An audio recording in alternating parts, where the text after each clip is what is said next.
Ever get the feeling that the world's kind of teetering on the edge of something? Like things are just too tense, too uncertain? Yeah, I know that feeling. That's the vibe I got from the latest UN General Assembly, honestly. It was definitely a tense one this year.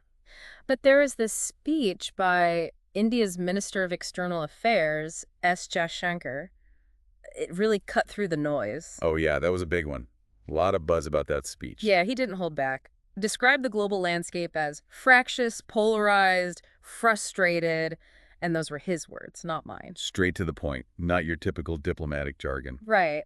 Refreshingly blunt, actually. And given the UN's theme this year was leaving no one behind, Yeah, leaving no one behind. it kind of felt like India was stepping up to say, hold on, here's why so many are being left behind. Absolutely. Jaishankar argued that the systems in place, trade, development, the works, they're fundamentally flawed. Countries kicking more than they give, and everyone ends up weaker because of it. Yeah, it wasn't just talk. He called out some really specific problems. Unfair trade practices, for one. Right. Undercutting jobs, creating instability. Exactly. And then those unsustainable projects that just bury countries in debt. Especially relevant now, wouldn't you say? Mm-hmm. With the global economy being so uncertain. Totally. That hits home for a lot of people. But he didn't just stop at economics, did he? No, he went there. Technology, both the good and the bad. Yeah, technology as this double-edged sword. Progress, but also anxiety. Replacing jobs, spreading misinformation.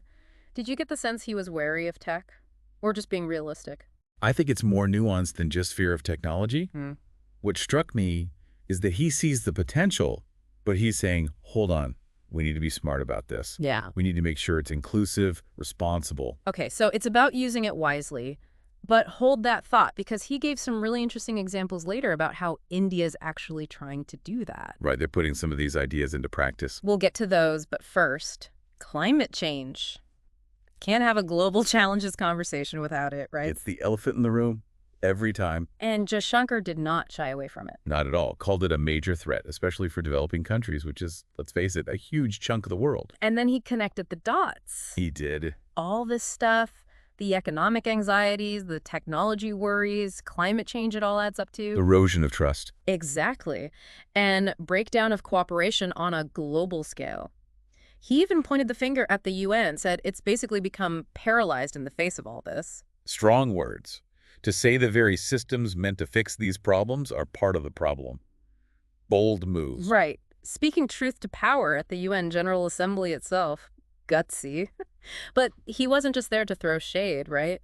It wasn't all doom and gloom. Not at all. In fact, I'd say that's what makes this speech so interesting. Because he actually offered solutions. Or at least India's approach. Yeah, he laid out a vision and some concrete steps India's taking that are definitely worth paying attention to. And he kept circling back to this idea of the global south, right? He did. It was clearly a deliberate choice, putting that front and center. For those of us who don't spend all day on global politics, though, what does that even mean? Global south.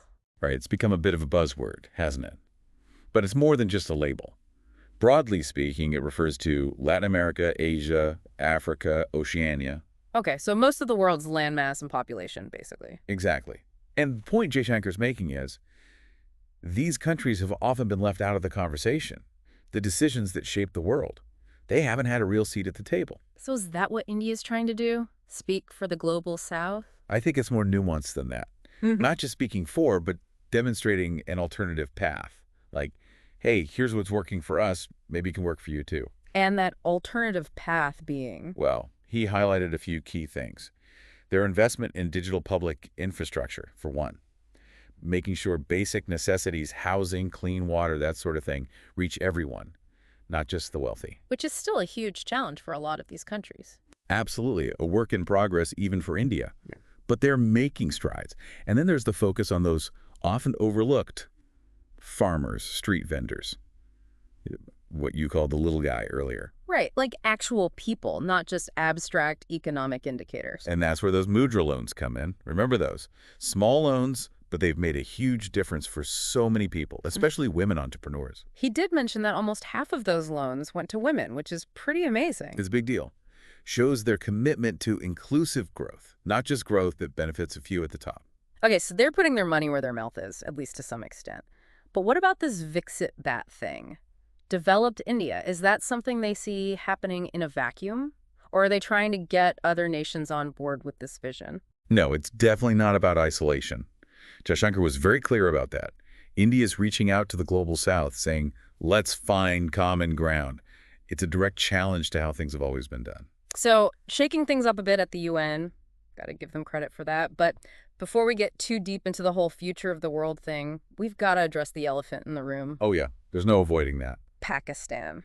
Jaishankar definitely did not hold back on that one. Nope, he went there. And it got interesting. Yeah, that was intense. Like, you could cut the tension with a knife when he started talking about Pakistan. It got pretty heated, yeah. And it's a relationship with a lot of baggage, right? History, religion, territory. Yeah, layers upon layers.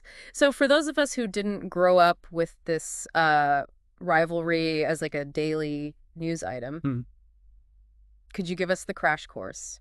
India, Pakistan, what's the deal? Okay, imagine two siblings always fighting. Like, since birth, haven't figured out how to get along. Oh, okay, I get the picture. That's India and Pakistan.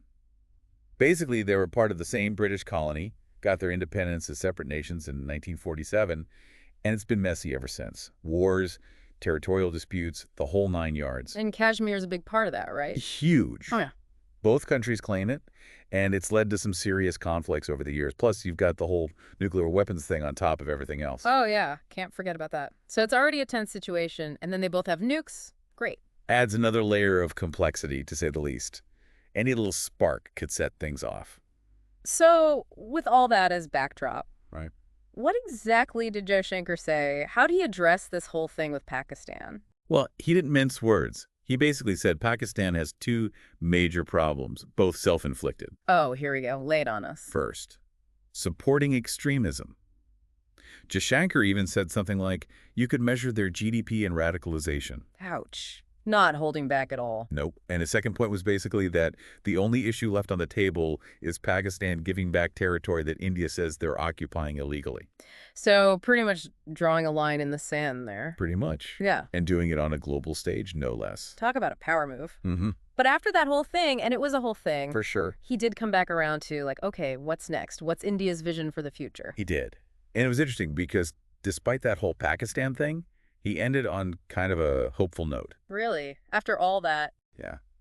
He talked about the UN needing to, like, get with the times, become more representative, more effective. Which a lot of countries have been saying, to be fair. Totally. It's like the world's changed. The UN needs to change too, right? Makes sense to me. And then his other big point was about global cooperation, like actually working together to solve these massive problems. Climate change, for one. Instead of just like squabbling over who gets what. Exactly. Yeah. And he framed India as a model for this kind of cooperation, sharing their approach to technology development, especially with other developing countries. So it's like, here's what worked for us. Maybe it can work for you, but no pressure. Right. More like offering a different way of doing things, challenging the old systems. Yeah. You know. I see what you mean. Definitely a different tone than a lot of the speeches at the UN. But can they really pull it off? India leading the way, a new model for globalization. It's a big vision. Big, yeah. And whether they actually achieve it, that's a whole other question. Yeah. But I think the fact that they're putting those ideas out there on that stage, Yeah. it's significant. It's something to watch, that's for sure. Definitely food for thought. So, for everyone listening, what do you think? Can India really change the game? Hit us up on social media. Let's keep this conversation going. And we'll catch you next time for another deep dive.